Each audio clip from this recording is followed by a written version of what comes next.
எனக்கு இது வரைக்கும் ஒரு டேப் ரெக்கார்டர் போட கூட தெரியாது. டேப் ரெக்கார்ட் போடணுன்னா வீட்டில் இருக்கிற பசங்களுக்கு கொஞ்சம் காக்கா பிடிச்சி போட்டு கொடுங்களா, வீடியோ ஏதாவது போய் தொட்டேன்னா அது என் கையோடு வந்துடும். இதனால் அதையும் தொடுறதில்லை. எனக்கு எல்லாம் நானாகவே செஞ்சால் தான் எனக்கு திருப்தி ஆகும். அப்படி ஒரு காலகட்டம் இப்போ இம்ப்ரூவ் ஆகிட்டு வருது.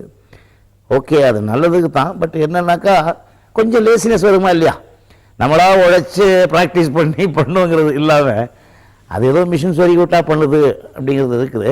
பட் அது கூட இல்லாமல் கொஞ்சம் முயற்சி பண்ணணும். உழைப்புக்கு எப்பவுமே ஒரு மரியாதை உண்டு.